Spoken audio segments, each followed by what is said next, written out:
Good evening and welcome back to the Angry Cast and No Man's Sky, the Chronicles. In the early days of No Man's Sky, back when no one cared about the game, it often became boring and tedious to world hop. We would spend hours trying to nail down every flora and fauna discovery in order to complete the collection for the most possible units allowed. Sometimes you had to travel great distances at the expense of resources just to find those last couple crawlers or flying creatures in order to be done. And while exploration is a big part of what makes No Man's Sky work, the time it takes to complete a system's possible discoveries and race other players to the core in order to be first to get there, naming everything, became somewhat of a conflict.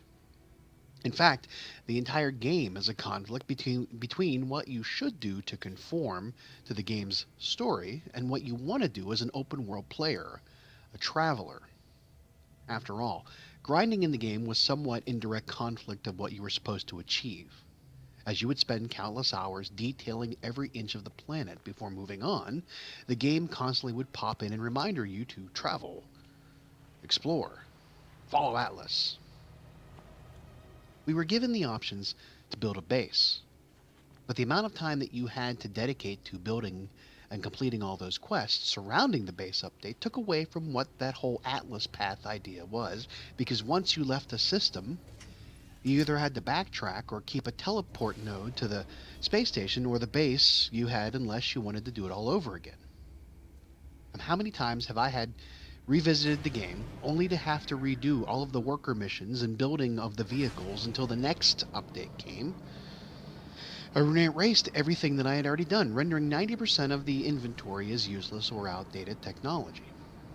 It's almost as if it was better to have completed the game first and then go back and do all the update stuff. Or so the developers thought most gamers would have done so when then doling out these new updates.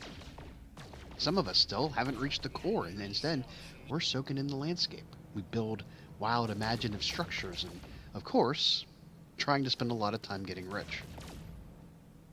Yes, back in the early days of the game, you could exploit the mechanics of the game to max out your ship and backpack inventory. You could invest a lot of time finding crashed ships after crashed ships in order to exchange it in for another one within one more slot. And if you found a world with some gravitino balls or vortex cubes, you could haul a ton of them back to the space station and then find that one traveler in the docking bay area who had some ridiculous need for whatever warp cell, whatever valuable item you had, overpaying for them sometimes. In fact, if you were savvy, you could make millions constructing things like bypass chips or little components of the warp cell recipe and then sell them the same way. I think when I last played the original version, I had amassed something like 26 to 30 million units without traveling more than 4 systems from spawn and never having paid for one ship. But in a way, it ruins your experience. These days, with the next update, you can exploit a mechanic making millions by selling something called a cryopump, which I haven't learned how to do yet, or just farming nanites from sentinels outside of an outpost, using the interior as a way to stave off the wave upon wave of attacking bipedal and quadruped level defenses. Now, while it isn't cheating, this exploit is basically a way for you to earn fast money and then spend it on some new freighters, tools, ships, or expansions. Well, then what? What happens next? Do you build a huge base and just live? Do you explore the game and finish it, which basically, spoiler alert, restarts everything? What do you do? Part of the overall game experience with something like No Man's Sky is to just immerse yourself in the world or the universe. We are given countless worlds to discover, and even though they tend to be somewhat of a repetitive exercise, taking things slow and exploring is part of the fun. Granted, it doesn't have an overall pro content spin if you're like a YouTuber, but I mean, after all, when you are trying to produce content, you want to put forth a game like No Man's Sky in order to satisfy a niche on your channel, you're given very few options as how to approach it successfully. You can do hits and bits and general tips to showcase how to discover and build certain things, a sort of basic tutorial style. Or you do an overall long play strategy, where you invite viewers along with you for the experience. See, I tend to play that way. Because in essence, I want to play the game, not just get tips. I want to experience what the game is. And in the fast paced real world where gaming time is at a premium, for someone with little time like me, I don't want to do the work twice. I want to immerse myself into the game. And if you want to watch, it's all the better. But in a way, that tends to destroy the experience for some others. Well, maybe. I say maybe because there are gamers like there are games like point and click adventures or puzzle based titles where the long play format tends to ruin the game for someone else.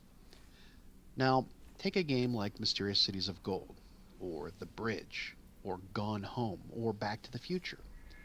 If you bought any of those games and need a tip, Mysterious Cities of Gold and The Bridge may be the case for doing simple tutorials. Usually there is a path to a goal. But with games like Back to the Future or Gone Home, it's more of a story, it's more of a journey. It's not about move here, click this, but what happens when you do those actions? It's telling the story, and if you watch someone play the whole way through, it can kind of ruin that experience for you if you were to choose to go back and play it after watching. Now, if you have no intention of playing those games or are unable and want to experience it through the eyes of someone else, then by all means go for it. It's just that so many content creators are more focused on what is going to get them metrics versus which is more of an enjoyable experience.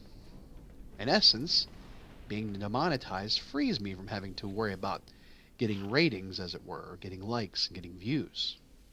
Though one would think it would be my focus to rebuild my channel to become monetized again in order to get those ratings.